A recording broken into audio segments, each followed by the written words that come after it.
All right guys अबको हाम्रो next chapter रहेको छ design of finite state machine है। अब फाइनाइट स्टेट मेसिन डिजाइन गर्नुभन्दा अगाडि यो फाइनाइट स्टेट मेसिन भनेको के हो भन्ने कुरा बुझ्नुपर्छ।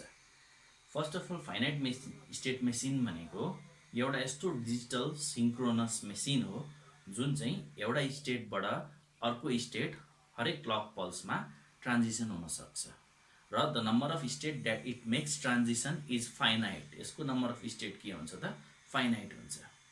सो फाइनाइट स्टेट मेसिनलाई क्याटेगोराइज गर्दाखेरि देयर आर थ्री क्याटेगोरिज है। हाम्रो एक्जाममा सोध्ने खालको category there are three categories of finite state machines. The first category is finite state machine with no input and no output. Finite state machine with no input no output भन्नुको example भनेको counter, simple जुन हामी up counter अथवा down counter हाम्रो जुन design हुन्छ they are the finite state machines with no output. अब यसो विचार गरौँ त काउन्टरको कुनै पनि इनपुट हुँदैन, कुनै पनि आउटपुट हुँदैन। यसको के हुन्छ त स्टेट मात्रै हुन्छ, एउटा स्टेटबाट अर्को स्टेटमा ट्रान्जिसन भइरहेको हुन्छ यो। And the next category is finite state machine with an input and no output. एउटा मात्रै इनपुट हुन्छ, आउटपुट हुँदैन। For example up down counter. Up down काउन्टरमा हामीले के गरेको थियो त पहिलाको च्याप्टरहरूमा एउटा इनपुट हुन्छ, त्यसले अप काउन्टिङ गर्ने कि डाउन काउन्टिङ गर्ने भनेर डिटरमाइन गर्छ। अनि त्यो इनपुटको आधारमा के हुन्छ त त्यो जुन फ्लिपफ्लपहरू हुन्छ त्यो काउन्टरमा भएको तिनीहरूले के हुन्छ त एउटा स्टेटबाट अर्को स्टेट, एउटा स्टेटबाट अर्को स्टेट ट्रान्जिसन गरिरहेको हुन्छ। So that is an example of finite state machine with an input but no output. The third example, अब यहाँ third category finite state machine with an input and output.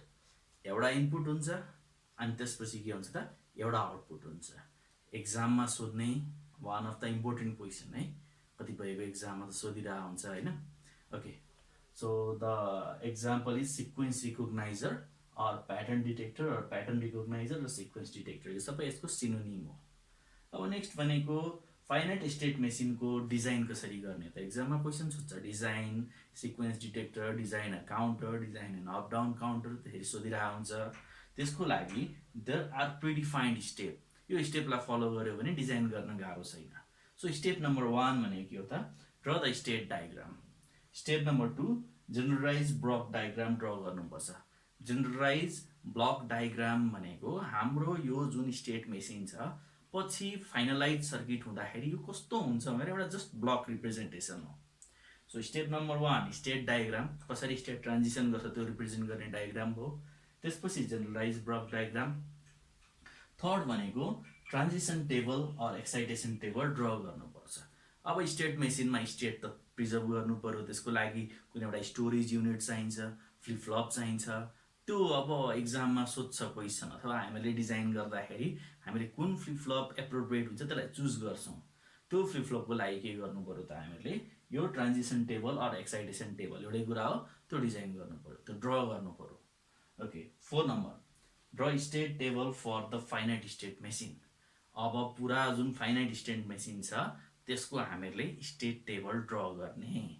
And then finally के गर्नु पर्यो त त्यो state टेबलको फ्लिपफ्लपको प्रत्येक input र त्यो फाइनाइट स्टेट मेसिनको आउटपुट छ भने त्यसको पनि के म्याप ड्र गरेर के गर्नु पर्यो त रिड्युस गर्नु पर्यो। अनि त्यो रिड्युस भएको एक्सप्रेसनबाट के निस्किन्छ त हाम्रो फाइनल सर्किट डायग्राम निस्किन्छ, जुन सर्किट डायग्राम भनेको के हो त फाइनाइट स्टेट मेसिनको सर्किट डायग्राम हो। And hence the design is complete. So अब स्टार्ट गर्दाखेरि let's start with the example है, एक्जाम्पल्स। सो फर्स्ट क्याटेगोरीको एउटा एक्जाम्पलबाट हामी स्टार्ट गरौँ।